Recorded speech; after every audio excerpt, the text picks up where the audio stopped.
Good, happy Tuesday evening, February 15, 2022.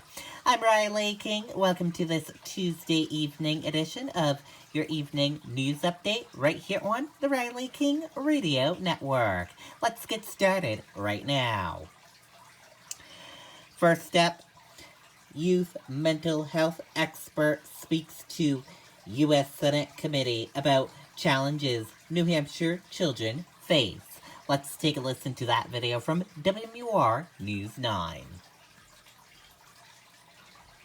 You might be missing out on local updates. Make sure you see us in your Facebook feed. Follow WMUR. Go to settings, tap here, and select favorite so you don't miss a thing. Just a couple of taps to make sure you're in the know. In the 2021 fiscal year, the Seacoast Mental Health Center provided 25% more services to children compared to 2020.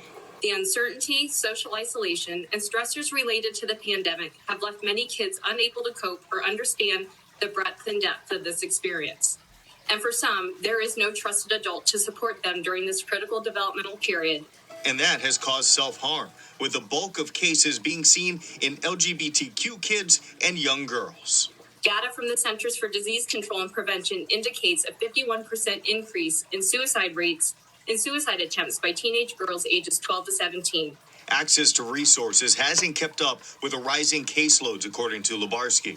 It's also taxed an already shrinking workforce that's experiencing a rolling 40% vacancy rate. The complexity of cases, severity of needs, and demands placed upon this workforce during the pandemic have left many professionals questioning their longevity in the mental health field. And Lubarsky told the Senate members that laying the foundation for better mental health services begins with increasing funding to properly supply professionals with better training and better pay to attract and maintain their workforce. Mike Cherry, WMUR News 9. Okay, there you go on that video and that report.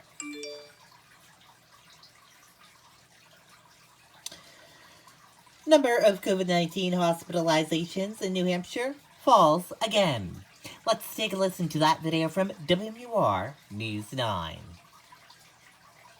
Home is where life happens, and Good Housekeeping is where you get everything you need to bring your home to life. From science-backed product reviews to triple-tested recipes to genius organizing hacks, it's a whole world of possibility, all tested for you.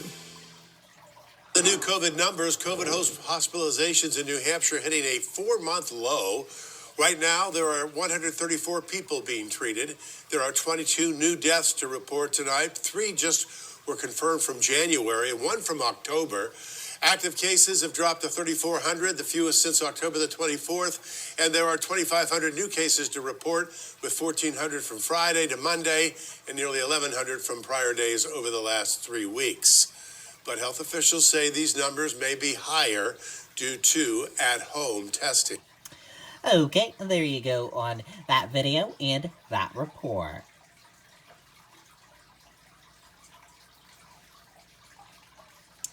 Defense lawyer awaits Manchester police body camera footage in potential trial involving alleged squalid home.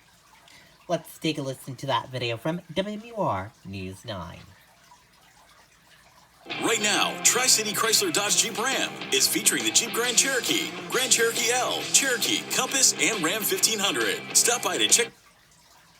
Alicia Washuk was the first to appear. It was back in September of last year that Manchester police entered the apartment at 190 Spruce Street. There, they found 5 children, ranging from 2 to 6 years old, living in what authorities described as deplorable conditions.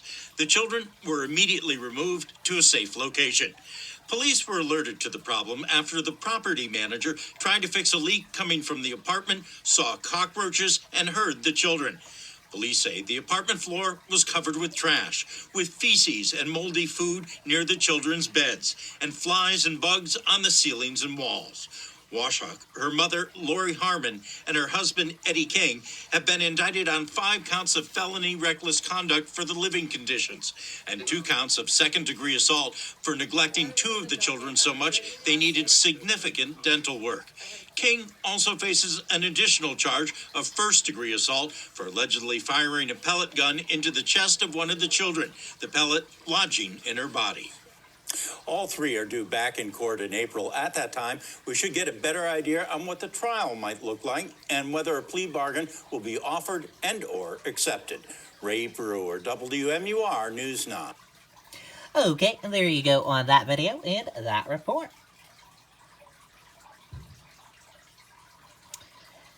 Democrat state senator forming exploratory committee to look into a possible governor run. Let's take a listen to that video from WMUR News 9. I will do anything I can to be the voice of people that don't understand. You got to give. Breaking news this noon in the race for governor. State Senator Tom Sherman, a Democrat from Rye, tells News 9 that he is forming an exploratory committee to look into a possible run for the corner office at the State House. Sherman is a doctor who has served in both the House and the Senate in Concord. He says if he runs, he wants to try to bring more unity back to the public sphere.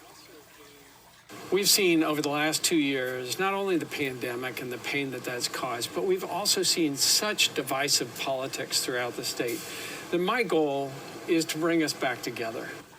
Sherman is the first Democrat to take any significant step toward a challenge of incumbent Chris Sununu, who is seeking a 4th term in November. He says he plans to make a decision about running in the weeks ahead. Okay, and there you go on that video and that report. And now let's go to some national news. And in national news,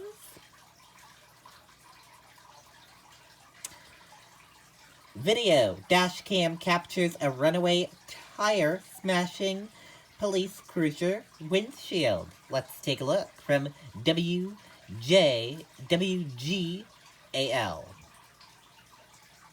Here's a song about a brawny paper towel. When a little Van Gogh draws on your door, or a little bit of goo drops.